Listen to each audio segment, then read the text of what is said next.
주신 하나님의 말씀 마태복음 1장 18절에서 25절까지 말씀입니다. 저와 여러분이 한 절씩 교독하겠습니다. 예수 그리스도의 나심은 이러하니라. 그의 어머니 마리아가 요셉과 약혼하고 동거하기 전에 성령으로 잉태된 것이 나타났더니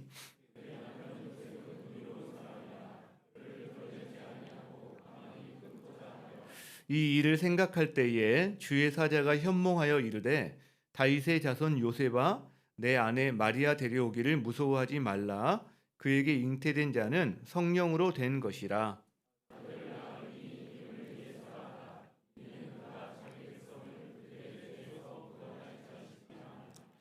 이 모든 일이 된 것은 주께서 선지자로 하신 말씀을 이루려 하심이니 이르시되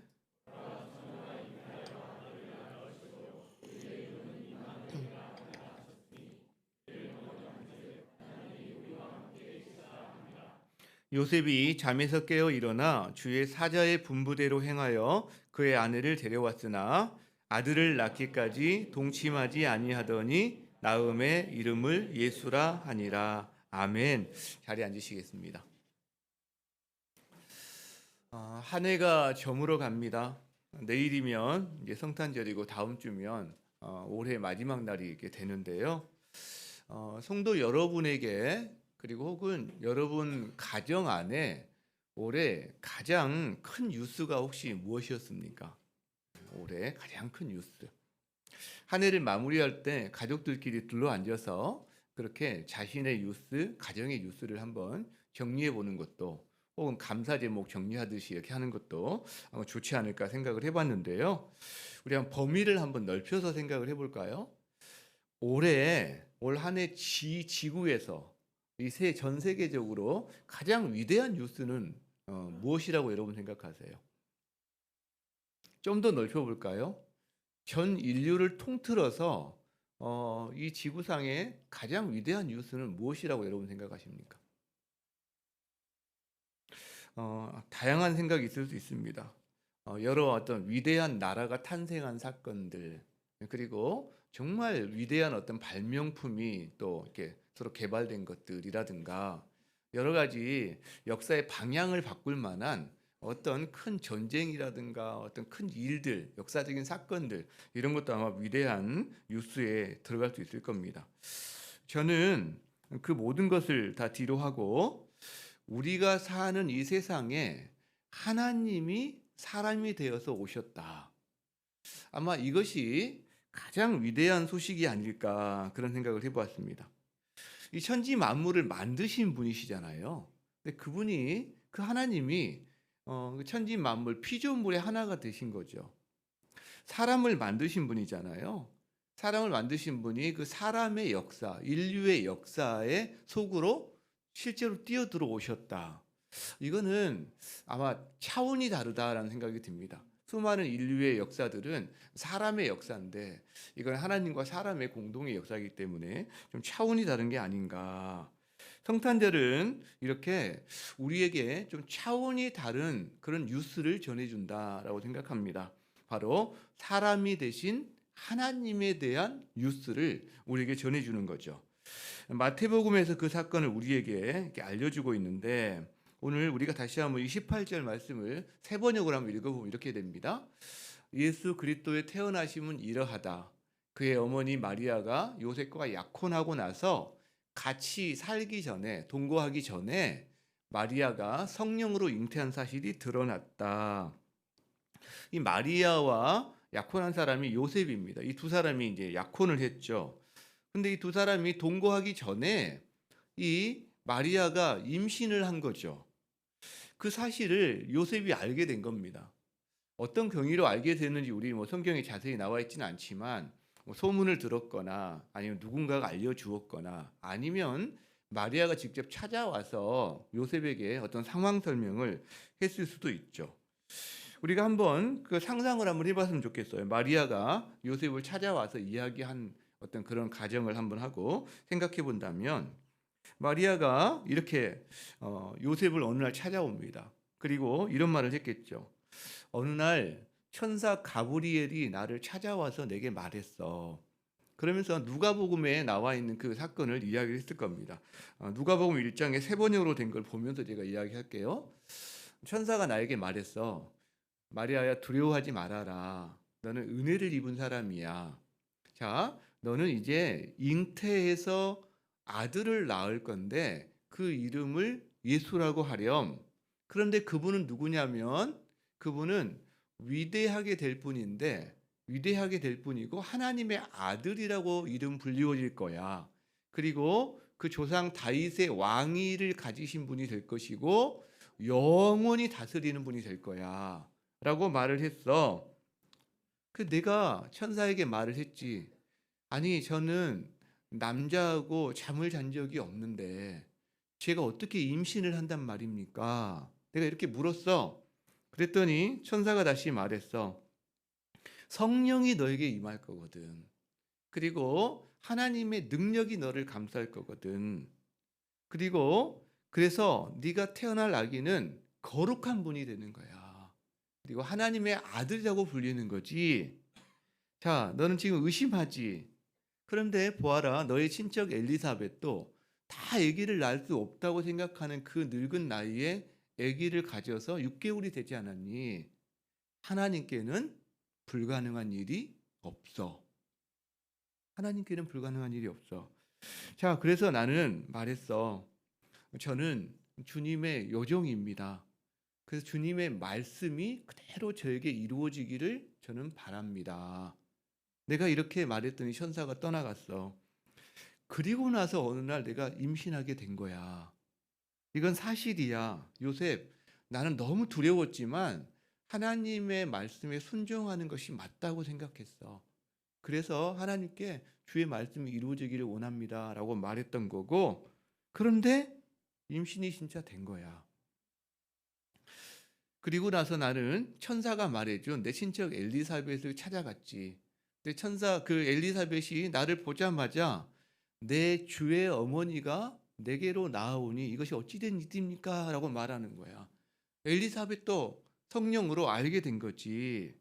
요셉, 내 말이 잘 믿어지지 않고 너에게 이해가 되지 않을지 모르겠지만 정말 나를 믿어주기 바래. 왜냐하면 이건 진실이야. 아마 이렇게 말을 했을 거예요. 여러분, 요셉이 이 사실을 들었단 말이에요. 어떤 누구를 통해서 들었든 마리아에게 직접 들었든. 그런데 자기 약혼녀의 임신 소식을 들은 요셉의 마음이 어땠을까요? 반응이 어땠을까요? 아마도 한마디로 표현하기는 쉽지 않지만 큰 충격을 받았을 겁니다. 아마 충격을 받았을 거예요. 왜? 자기 약혼녀가 자기와 동거도 하지 않았는데 어느 날 임신해서 나타난 거예요. 게다가 이 약혼녀가 한 석 달 정도 집을 떠나 있었거든요.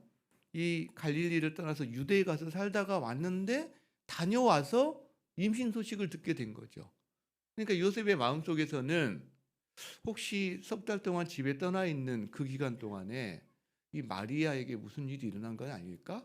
혹시 실수한 건 아닐까? 이렇게 생각해 볼 수 있는 여지도 당연히 있다라는 거죠. 요셉은 이제 어떻게 해야 될지 결심을 해야 됐습니다. 자, 그때 19절에 이렇게 하는 거죠. 마리아의 남편 요셉은 의로운 사람이라서 약혼자에게 부끄러움을 주지 않으려고 가만히 파혼하려 하였다. 여러분, 당시 유대의 관습은 약혼이 거의 결혼이나 똑같습니다. 보통 약혼하고 그다음에 1년 뒤에 이제 결혼식을 올리게 되고 이렇게 하는데 약혼하고 바로 동거를 한다든가 결혼과 똑같은 효력을 갖는 거예요. 지금 우리와는 약간 차이가 좀 있죠. 그래서 약혼을 깨뜨리는 것은 그냥 깨뜨리는 게 아니라 이혼하는 겁니다. 약혼을 깨뜨리는 거. 그러니까 지금 요셉은 두 가지 선택이 있는 거예요. 하나는 이 사실을 알려서 자기는 의로워지는 거죠. 자기는 의롭고 그다음에 마리아에게는 수치가 더해지면서 공개적으로 알려서 이거를 마리아가 뭐 율법에 따라 돌을 맞든 말든 그냥 그렇게 알리는 거예요. 또 하나는 그냥 조용히 파혼하는 거예요. 자기에게 어떤 비난이 오든 오지 않든. 그래서 요셉은 두 번째 조용히 파혼하는 것을 선택하고 이제 실행하려고 생각을 하던 참입니다. 그때 주의 사자가 꿈에 요셉에게 나타납니다. 그리고 요셉에게 세 가지 이야기를 합니다.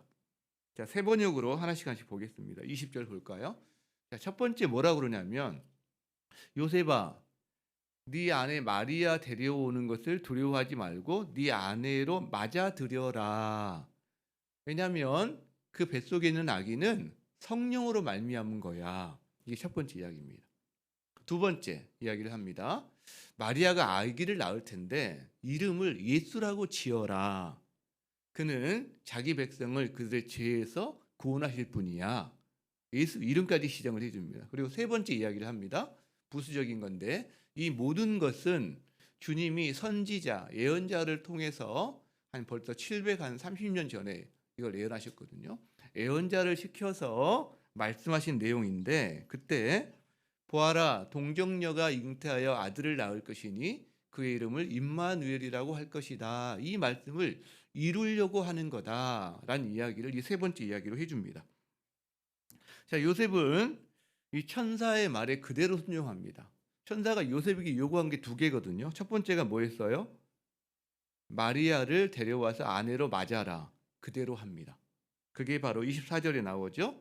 24절에 그대로 천사가 말한 대로 마리아를 아내로 맞아들입니다. 두 번째 요셉에게 말한 게 뭐였죠?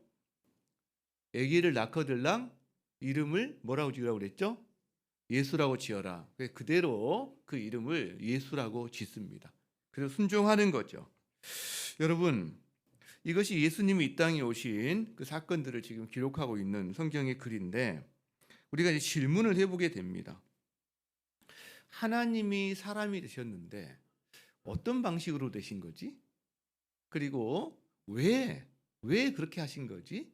이 내용을 질문을 하게 됩니다. 이 천사의 말 속에 이 질문에 대한 답이 다 들어 있습니다. 우리가 그걸 가지고 한번 살펴보려고 하는데요. 먼저 하나님이 사람이 되신 하나님이신데 하나님이 사람이 된 방식이 뭐냐면 성령으로 말미암아 사람이 됩니다. 자, 20절을 볼까요? 같이 한번 읽겠습니다. 시작. 다윗의 자손 요셉아, 두려워하지 말고 마리아를 내 아내로 맞아들여라.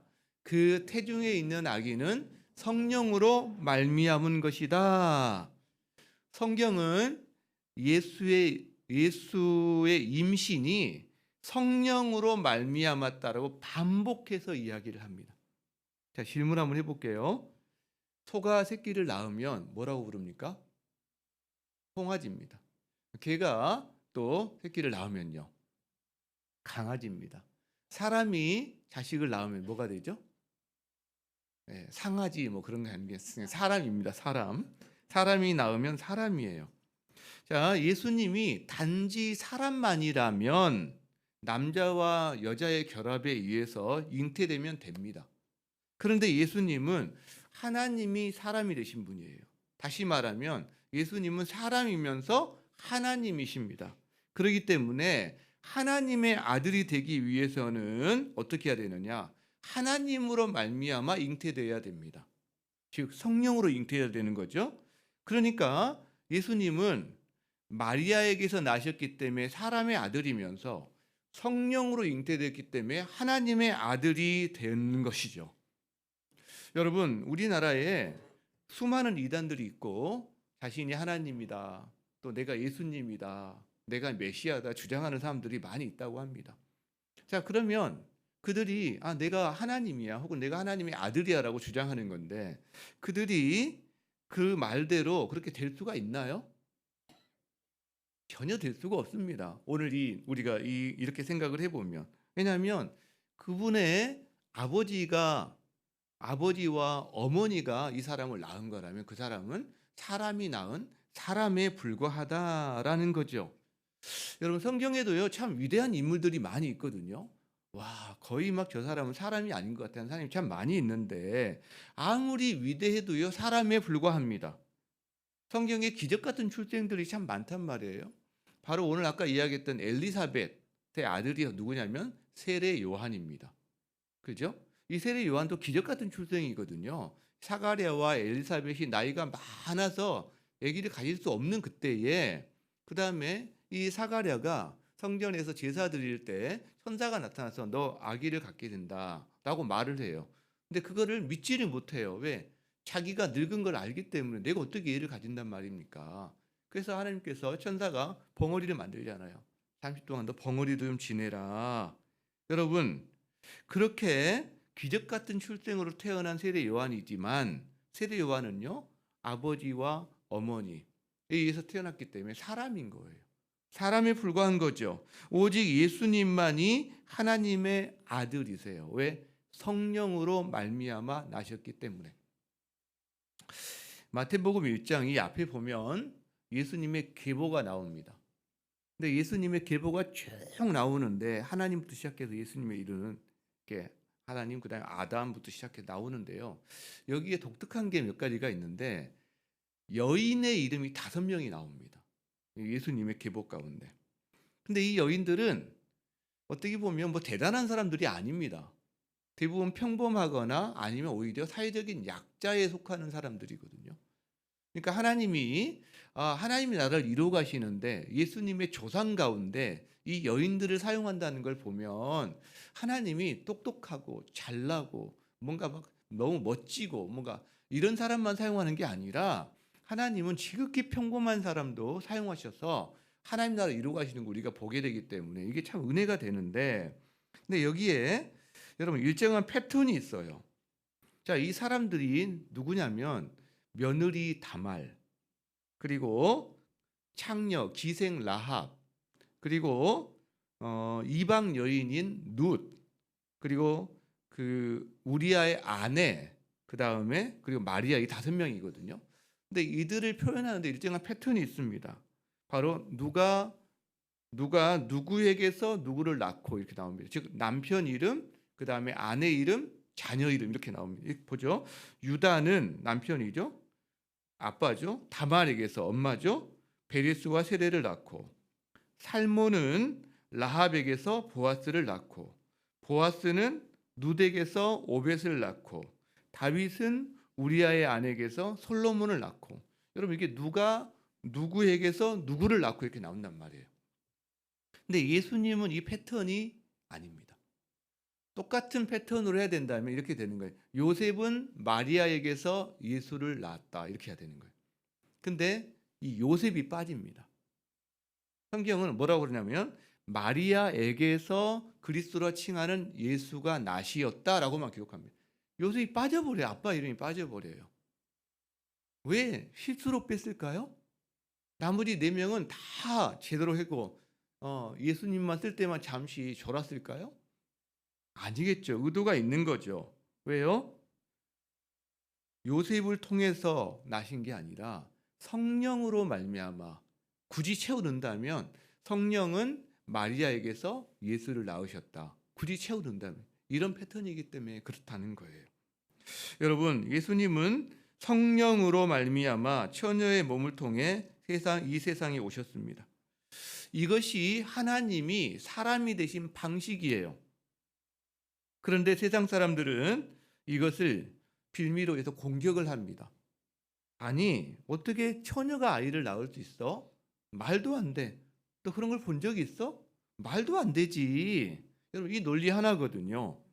세상 사람들은 당연합니다. 그렇게 말을 하는 게.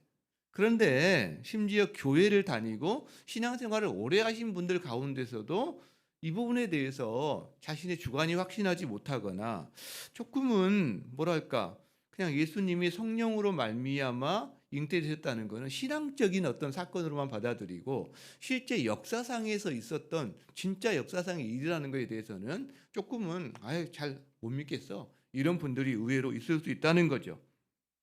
여러분, 근데 이 문제는요, 신앙의 첫 단추에 해당합니다. 제가 이렇게 옷을 입다 보면, 와이셔츠를 입다 보면 갑자기 뭐가 안 맞아요. 밑에 마지막 단추를 잠그는데 뭐가 잘못된 걸까요? 첫 단추를 잘못 낀 겁니다. 그러니까 이게 안 맞는 거죠. 마찬가지입니다. 이 신앙의 첫 단추를 잘못 끼우면 예수가 만약에 요셉이 마리아에게서 낳은 사람이라면 예수님은 죄인이 되고요. 그러면 그의 모든 말과 행동과 십자가의 죽음과 부활까지도 다 틀어지게 됩니다. 하나도 안 맞게 된다라는 거죠. 여러분, 하나님이 사람이 되신 이런 방식은 우리 사람의 일반적인 이성으로는 쉽게 이해가 되지 않는 게 사실입니다. 맞아요. 우리 마음에 의문을 가질 수도 있습니다. 천사에게 그 말을 직접 들은 마리아도 이게 사실 이해가 잘 안 됐단 말이에요. 마리아가 뭐라고 합니까? 저는 남자를 알지 못하는데 어떻게 제가 임신한단 말입니까? 여러분, 이게 당연한 항변입니다. 그렇지 않나요? 근데 그때 천사가 해준 말이 중요한 거죠. 천사가 뭐라고 그러죠? 자, 한번 봅시다. 35절. 성령이 그대에게 임하시고 더없이 높으신 분의 능력이 그대를 감싸줄 것이다. 그러므로 그 태어날 아기는 사람의 아이, 죄인이 아니라 거룩한 분이요 하나님의 아들이라고 불릴 것이다. 여러분, 하나님이 마리아를 통해 낳기 때문에 하나님의 아들이라고 불린다는 말을 하는 거죠. 그 다음에요. 보아라, 아까 이야기했죠. 그대의 친척 엘리사벳도 늙어서 임신하였다. 임신하지 못하는 여자라 불리던 그가 임신한 지 벌써 6달이 되었다. 하나님께는 불가능한 일이 없다. 따라해 보실래요? 하나님께는 불가능한 일이 없다. 여러분, 천사가 이렇게 이야기한다는 거죠. 하나님께는 불가능한 일이 없어요. 여러분, 과학이 발전되다 보니까 요즘 생식기관을 통하지 않고 줄기세포를 통해서도 동물을 복제를 해내잖아요. 이게 상상이나 했던 일입니까? 인간도 이 정도 일을 해내잖아요. 실제로 앞으로 어떤 일을 더 할 수 있을지 모르겠어요. 하물며 여러분, 하나님께서 하시는 일에 한계가 있을까요? 불가능이 있을까요? 우리 사람들은요 굉장히 교만해요. 자기가 이해가 안 되면 그것은 안 되는 일이라고 생각합니다. 불가능한 일이라고 생각합니다. 자기의 이성의 한계 내에서만 생각을 합니다. 근데 자기 이성이 한계가 있다는 것 자체를 인정을 잘 못하는 거죠. 여러분, 최근에 묵상했던 우리 욥기서를 묵상했었잖아요. 거기에 이 부분이 너무나 명확하게 나옵니다. 욥기서 마지막에 드디어 하나님이 폭풍 가운데서 욥에게 나타나서 욥에게 질문을 하세요. 자기를 변호하는 게 아니라 욥에게 계속 질문을 합니다. 대답해봐라. 이걸 대답해봐라. 너 똑똑하지? 너 잘났지? 네가 그렇게 하나님을 잘한다고 했지? 자, 이거 대답해 보렴. 계속 질문을 던지세요. 욥이 한마디도 말을 못합니다. 욥이 한마디도. 여러분, 우리보다 욥은요 하나님에 대해서 정말 더 어떻게 보면 대단한 사람 아닙니까? 저희들보다. 자, 몇 가지만 읽어볼까요? 거기에 욥기 38장 세 번역으로 제가 좀 가져왔는데, 자, 그때 주님께서 욥에게 폭풍이 몰아치는 가운데서 말씀하시는 거죠. 네가 누구이기에 무지하고 헛된 말로 내 지혜를 의심하느냐. 그 다음에 이제 허리를 동이고 대장부답게 일어서서 너는 묻는 말에 한번 대답해 보거라. 그리고 질문을 하세요. 자, 내가 땅에 기초를 놓을 때에 내가 어디에 있었느냐? 거기 있기라도 해봤니? 네가 그처럼 많이 알면 내 물음에 한번 대답해 보아라. 그 다음에요, 바다에 대한 이야기합니다. 바닷물이 땅속 모태에서 터져 나올 때, 뭔가 하나님이 바다를 만드실 때죠. 누가 그 문을 닫아 바다를 가두었느냐? 땅과 바다의 경계를 설정하고 물이 넘치지 못하도록 하신 걸 말하는 거죠. 그 다음에요, 죽은 자가 들어가는 문을 들여다본 일이 있느냐? 그 죽음의 그늘이 드리운 문을 네가 본 일이 있느냐? 죽음 이후의 세계에 대해서 아는 게 뭐가 있습니까? 없다는 거죠. 세상이 얼마나 큰지 짐작이나 할 수 있겠느냐? 이 모든 것을 네가 알고 있다면 어디 한번 네 말을 한번 들어보자. 말할 수 있습니까? 없어요. 많지만 우리 하나만 더 봅시다. 하나님이 우주에 대한 이야기도 하세요. 네가 북두칠성의 별대를 한데 묶을 수 있으며 오리온 성자를 묶은 띠를 또 풀 수 있느냐? 별들을 묶고 그 다음에 그 성자의 띠를 풀 수 있는, 할 말이 없죠. 네가 철을 따라서 그 성자들을 이끌어낼 수 있으며 큰 곰자리와 그 별대를 인도하여 낼 수 있느냐? 어마어마한 말씀을 하시죠. 하늘을 다스리는 질서가 무엇인지 아느냐? 또 그런 법칙을 땅에 적용할 수 있느냐? 여러분, 대답할 수 있습니까? 한마디라도 대답할 수가 있습니까? 없다는 거죠. 땅, 바다, 하늘, 우주를 창조하신 하나님. 그것의 질서와 원리를 부여하신 하나님. 한번 이야기했잖아요. 이 지구가 지금 이렇게 날마다 밤낮으로 자전하면서 또 1년에 계절에 따라 태양 주기를 공전하면서 이 돌아가는 게 이게 참 사람이 가령 여기가 우주에 공이 하나 떠 있는데 날마다 자전해요. 그리고 질서 있게 이게 또 태양 주위를 돌아가요. 다른 별들하고 서로 부딪히거나 이게 뭔가 교차하면서 이게 꽝 부딪히지 않아요. 그렇게 이게 그냥 떠 있는 거예요, 여러분. 이게 지금 실로 매달아서 어떻게 하는 게 아니라 사람이 교만해서 조금 과학을 통해서 뭘 안다고 교만한 거죠. 조금 안다고. 여러분, 그래서요, 무에서 유를 창조하신 분입니다. 무에서 생명을 창조하신 분입니다. 이 수많은 지구에 있는 모든 식물, 동물, 생명체를 다 만드신 분이잖아요. 그런데 그분이 뭐가 불가능하겠어요? 성령이 마리아를 통해서 예수를 낳는 일 뭐가 불가능하겠어요? 처녀의 몸에서 사람을 낳는 게 뭐가 불가능하겠어요? 여러분, 한 구절이면 저는 해결이 된다고 생각합니다. 한 구절. 그 한 구절이 뭘까요? 창세기 1장 1절입니다. 태초에 하나님이 천지를 창조하시니라. 여러분, 이 창세기 1장 말씀요. 태초에 하나님이 천지를 창조하시니라. 이 말씀 한 구절만 우리가 무릎을 꿇기 시작하면 해결이 됩니다. 해결이 됩니다. 하나님에게는 하나님 창조주세요. 창조주가 피조물에 대해서 불가능한 게 있겠습니까? 없죠.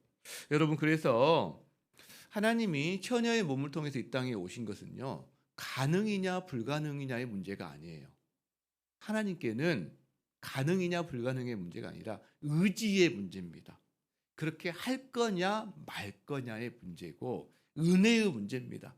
내가 이거를 은혜를 베풀 거냐 말 거냐의 문제지 이건 가능 불가능의 문제가 아닙니다. 여러분 자녀가 나 아이스크림 저 사줘. 저 500원짜리 아이스크림 먹고 싶어. 길바닥을 만약에 떼굴떼굴 구르면서 이렇게 생떼를 쓸 때 여러분 부모에게 있어서 그거는 가능 불가능의 문제가 아닙니다. 그거는 의지의 문제입니다. 부모가 사줄 건지 말 건지의 문제지 500원이 없어가지고 내 집을 팔아야 너 그걸 사줄 수 있어. 이런 사람 없잖아요. 가능 불가능의 문제가 아니라는 거죠. 하나님께서 사람이 되시기로 하셨습니다. 의지를 가지고. 그래서 은혜를 베풀기로 하셨습니다. 그 방식으로 성령이 마리아에게서 예수를 낳으신 거죠. 자, 그렇다면 하나님은 왜 사람이 되셨을까요? 목적이 뭘까요? 자, 천사가 요셉에게 한 말 두 번째가 그것을 이야기해 줍니다. 자, 21절을 보겠습니다. 같이 읽겠습니다. 시작. 마리아가 아들을 낳을 것이니 너는 그 이름을 예수라고 하여라. 그가 자기 백성을 그들의 죄에서 구원하실 것이다. 이렇게 말을 합니다. 천사가 아기 이름을 알려줍니다. 뭐죠? 예수. 자, 보통 아기 이름을 누가 짓죠? 아버지가 짓습니다. 아버지가. 자, 근데 예수 이름을 누가 짓나요? 요셉이 짓나요? 아니요.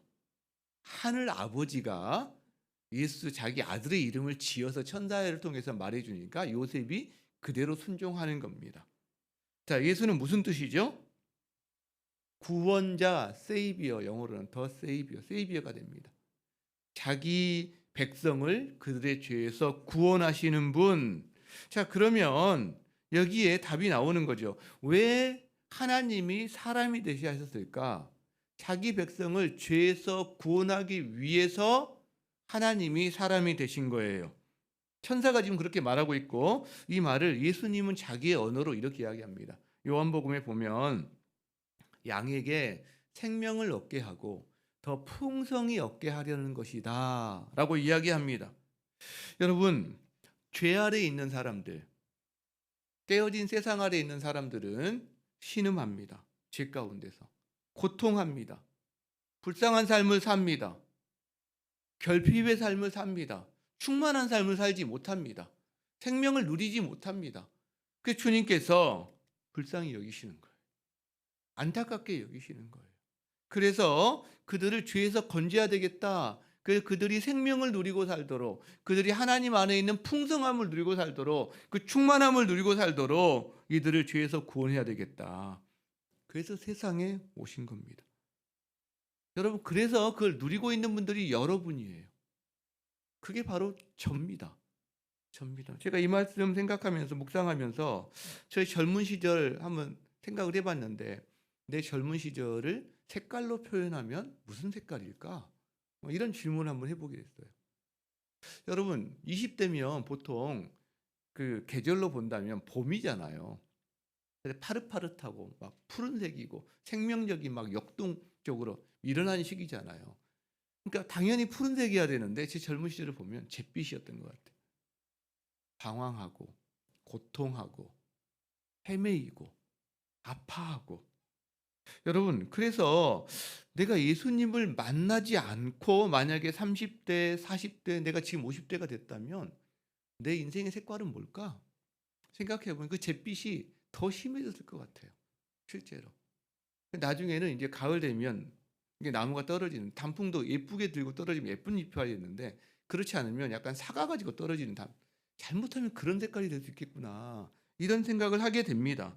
실제로. 저는 근데 예수님을 만나서 푸른색으로 변해가기 시작했고, 그 다음에 청천연색이 되면서 제가 나이가 들어서 이제 더 이파리가 떨어질 때는 아름다운 단풍잎으로 떨어질 것 같아요.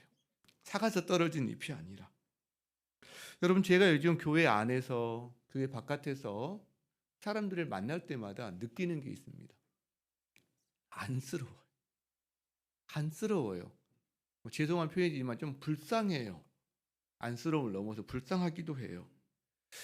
사람마다 형편과 처지가 조금씩 다르긴 합니다만은 그들이 갖고 있는 삶의 무게와 견디고 있는 고통을 바라볼 때 참 안쓰럽다는 생각을 안 하게 하는 사람이 거의 없습니다. 거의 없어요. 실제로. 제가 그런 생각을 합니다. 이분에게 만일 예수님이 계시지 않는다면, 와, 진짜 절망이겠다. 소망이 없겠다. 근데 이분에게 예수님이 계시기 때문에 이 상황을 이겨나갈 힘과 지혜, 그리고 소망을 가지고 이 상황을 이겨나갈 수 있는 거지.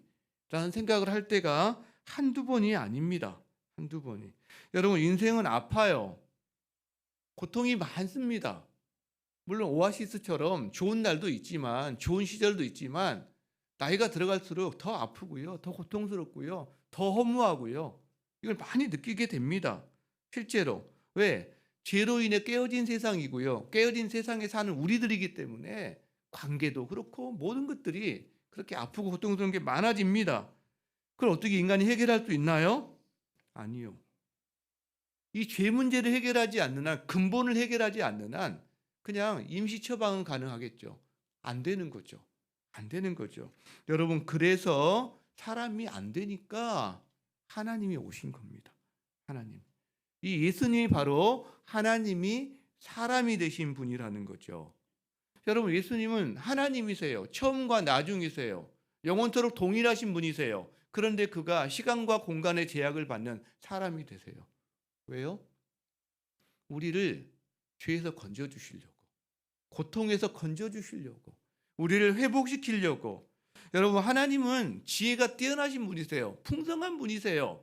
그런데요, 연약한 아기는, 사람도 그렇고 연약한 아기는 지혜도 부족하고 능력도 부족하고 다 부족해요. 근데 왜 그렇게 오시죠? 여러분, 하나님은요, 공의와 정의로 세상을 다스리시는 만왕의 왕이시면서 심판주입니다. 다 그분 앞에서. 근데 그분은 십자가에서 심판을 받으세요. 왜요? 우리를 구원하시기 위해서요. 우리를 회복시키기 위해서요. 자, 우리가 여기까지만 오늘 이야기해도 됩니다. 그런데 질문 하나를 더 하게 돼요. 여러분도 아마 궁금하셨을 거기 때문에. 그렇다면 하나님이 꼭 사람이 되셔야만 사람을 구원하실 수 있나요? 아니, 하나님은 능력이 많다며요. 불가능이 없다며요. 그러면 하나님이 사람이 되지 않고 그냥 하나님이 그냥 하늘에서 사람을 구원해 주시면 안 되나요? 우리가 이런 질문을 해봤죠. 해보신 분이 있을 거예요. 저도 해봤거든요. 여러분, 우리는 맞아. 듣고 보니까 그러네. 하나님 왜 꼭 사람이 되셔야 돼? 그냥 하나님이 그냥 인간을 구원의 지혜에서 구원해 주시면 되지. 뭐 이렇게 수고스럽게 하셨대요, 하나님? 그냥 쓸데없는 일 하셨나요? 왜 이렇게 질문할 수도 있어요, 저희가. 그죠? 될까요, 안 될까요?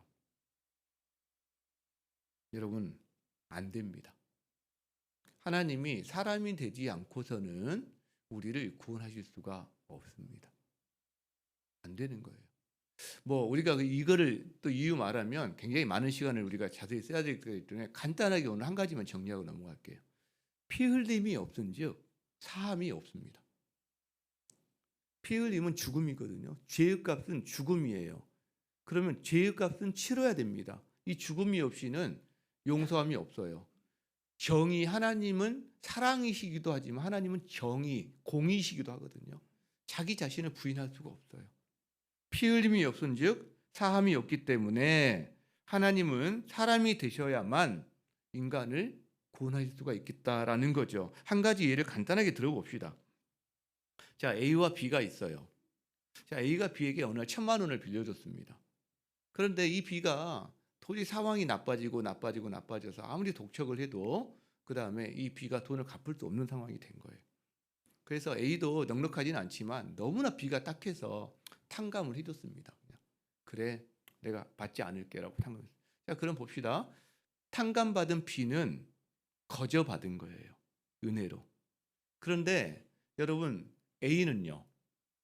A는 이걸 탕감해주기 위해서 A는 1,000만 원에 해당되는 것을 뭔가 자기가 희생을 해야 합니다.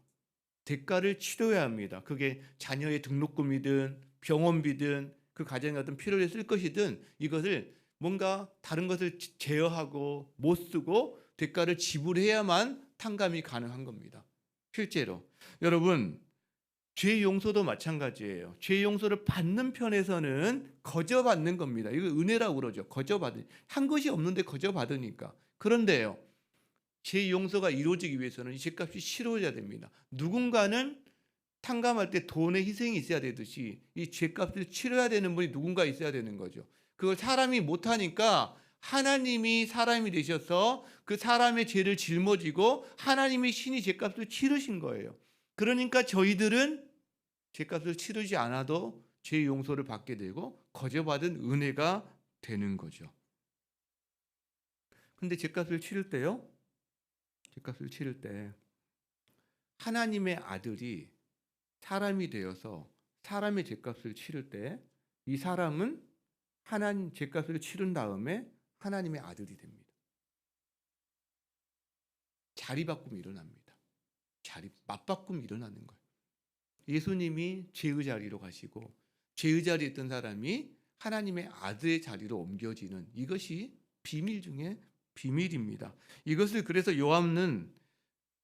사도 요한은 예수님을 뭐라고 표현하냐면 세상 죄를 지고 가는 하나님의 어린 양이라는 표현을 씁니다.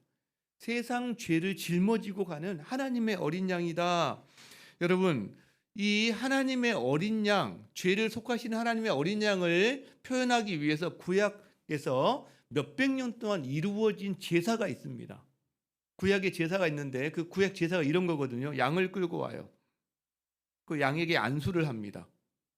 이 안수하면서 자기의 모든 죄를 양에게 뒤집어 씌웁니다. 전가한다고 하죠. 전가.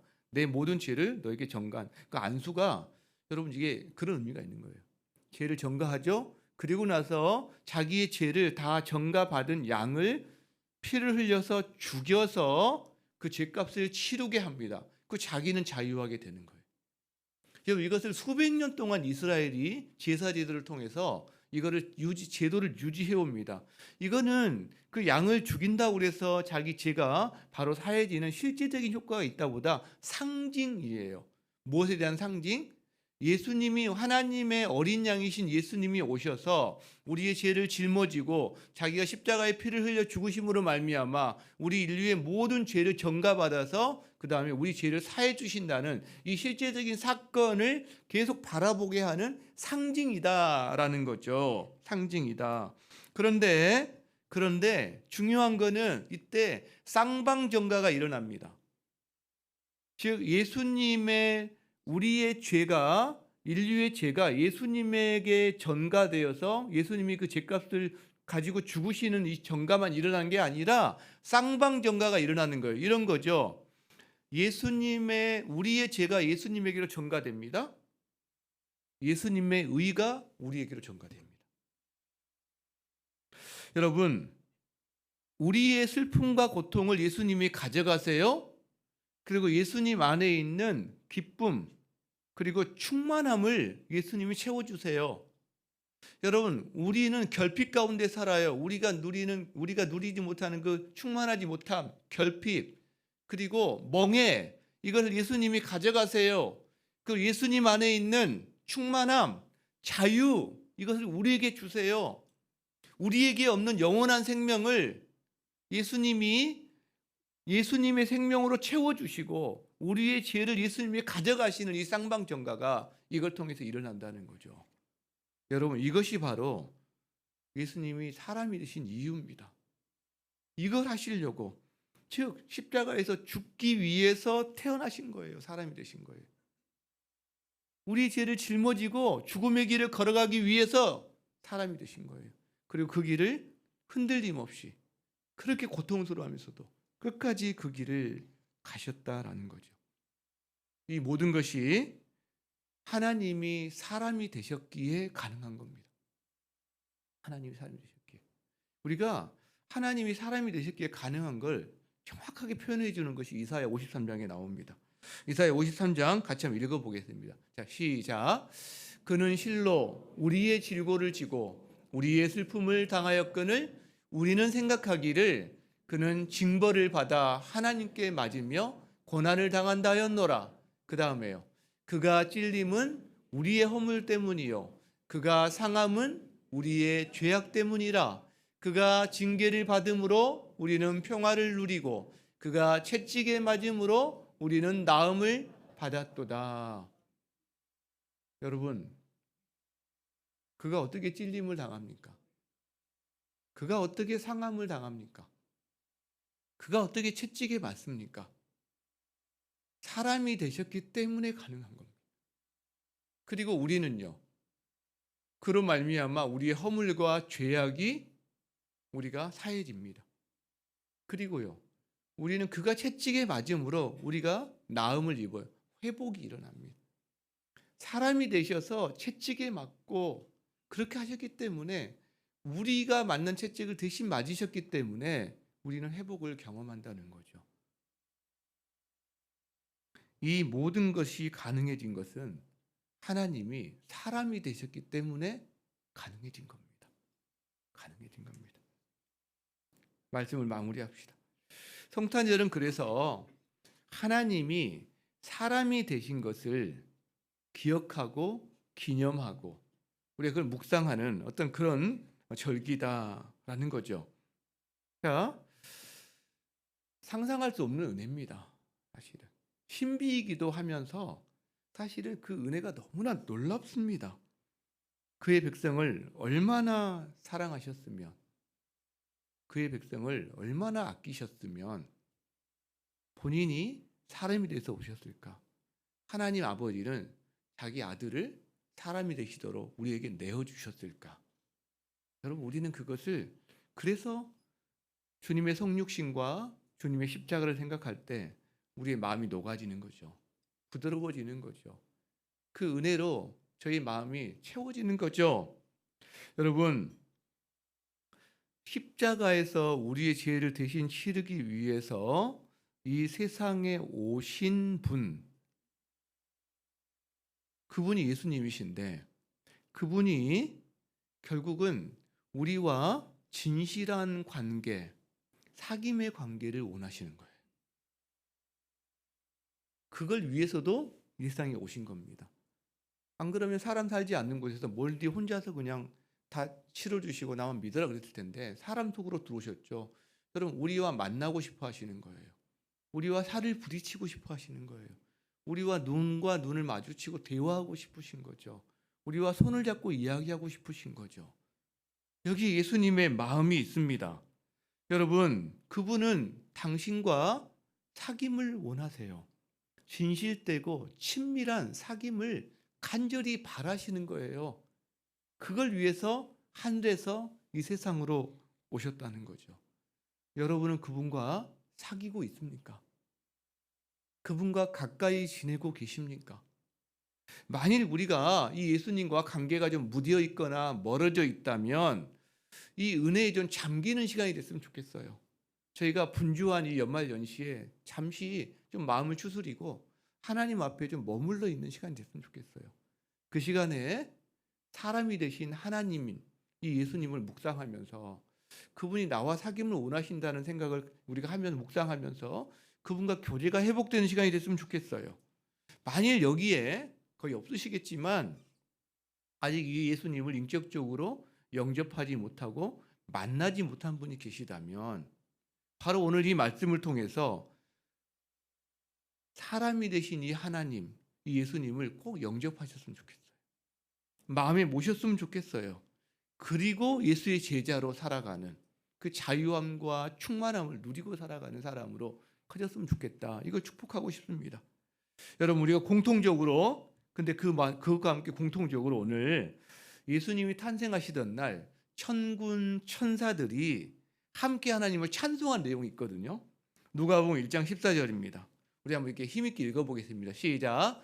지극히 높은 곳에서는 하나님께 영광이요 땅에서는 하나님이 기뻐하신 사람들 중에 평화로다. 여러분, 저기 보면 우리가 저걸 했으면 좋겠어요. 이제 뭐냐면 찬양을 통해서 우리도 천군 천사가 찬양했잖아요. 그러면 우리가 모두 다 찬양을 통해서 하나님께 영광을 돌리고 주님이신 이 기쁨을 마음껏 좀 찬양했으면 좋겠어요. 그래서 하나님 앞에 무릎을 꿇고 경배와 찬양을 올려드리는데 개인적으로는 아침마다 여러분이 한번 찬양했으면 좋겠어요. 가정에서는 적어도 일주일에 한 번 정도 가족들이 모여서 함께 찬양하면서 그 가족 안에, 집 안에 찬양이 울려 퍼지기를 정말 울려 퍼지면 좋겠다, 이런 소망을 갖게 됩니다. 주일날 우리가 정말 힘있게 찬양하고요, 내년부터 개편되는 수요기도에서도 정말 열정적으로 우리가 함께 찬양했으면 좋겠다, 그 찬양이 가득한 교회가 됐으면 좋겠다, 이런 마음을 가져요. 그리고 또 하나, 평화라는 단어가 옵니다. 평화.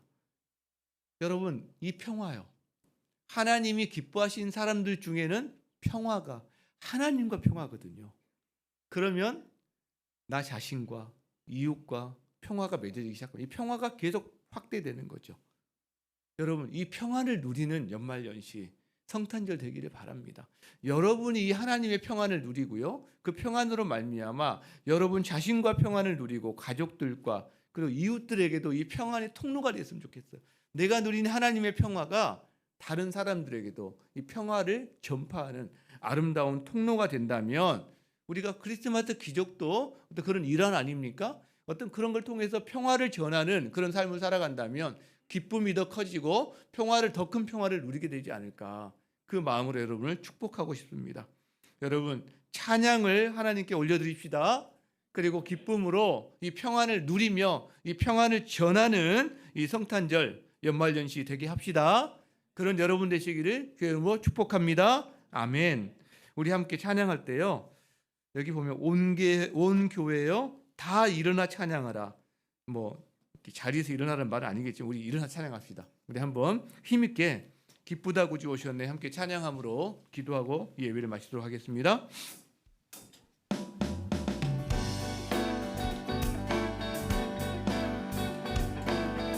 박수 치면서 함께 찬양하겠습니다.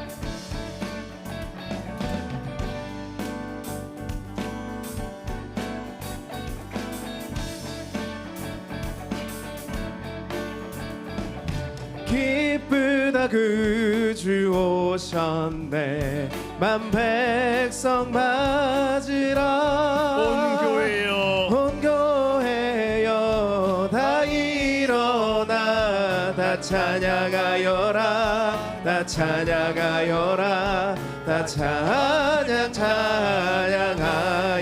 구세주 탄생했으니 구세주 탄생했으니 다 화답하여라. 이 세상 만물들아 이 세상 찬양하여라 화답하여라 나와 화답하여라 온 세상 죄를 다하여 주 예수 오셨네 죄와 슬픔 몰아내고 나 구원하시네 나 구원하시네 나 구원하시네 은혜와 진리 되신 주 나 주관하시니 만국 백성 구주 앞에 다 경배하여라 다 경배하여라 다 경배하여라 1절 합니다. 기쁘다 구주 오셨네. 기쁘다 구주 오셨네 만 백성 맞으라 온 교회여 다 일어나 다 찬양하여라 다 찬양하여라 다 찬양하여라 아멘. 여러분 이 주님 앞에 무엇라 기도하시겠습니까? 사람이 되신 하나님 그분 앞에 여러분 무엇라 기도하시겠습니까? 여러분 이 시간에 여러분 마음을 담아서 비록 짧은 시간이지만 하나님 앞에 여러분 마음을 고백하는 시간 잠시 갖도록 하겠습니다. 함께 기도하겠습니다.